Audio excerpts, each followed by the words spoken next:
कहानी बंदर की पिटाई। एक जंगल में चीकू नाम का एक बंदर रहता था। वह बहुत शरारती था। दूसरे जानवरों को परेशान करके उनके फल खा जाता था। एक दिन सभी जानवरों ने मिलकर उसे जंगल से निकाल दिया ताकि उसे ईमानदारी का सबक मिल सके।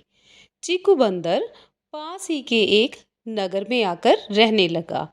वहां पर उसे खाने पीने के लिए ना तो फल मिलते थे और ना ही जंगल जैसा आराम।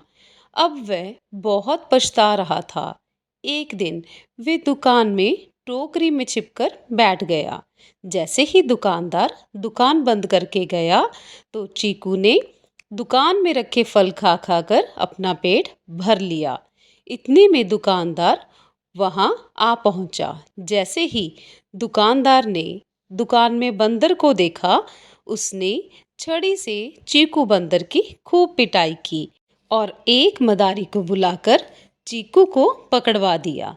मदारी ने बंदर को करतब सिखाए और उससे लोगों के सामने करतब करवाने लगा।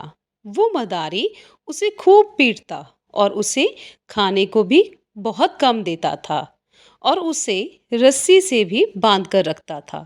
चीकू अब अपने किए पर बहुत पछता रहा था और उसे जंगल की मौज की भी याद आ रही थी। इतने में एक चिड़िया उसे देखकर पहचान लेती है और उसके पास आकर कहने लगी कि मैं रात को आऊंगी। वह चिड़िया रात को अन्य चिड़ियों के साथ आती है और चीकू बंदर की रस्सियां खोल देती है। चीकू बंदर जंगल की ओर जल्दी से भाग जाता है। वह जंगल में जाकर सब जानवरों से माफी मांगता है और अपने किए पर शर्मिंदा होता है। आगे से सबके साथ ईमानदारी से रहने का वादा भी करता है। सभी जानवर चीकू बंदर को माफ कर देते हैं।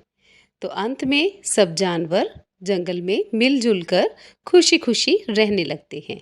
इस तरह की और भी मज़ेदार कहानियाँ सुनने के लिए प्लीज़ मेरे चैनल को लाइक एंड सब्सक्राइब कीजिए। Thank you so much for watching. Bye bye, take care.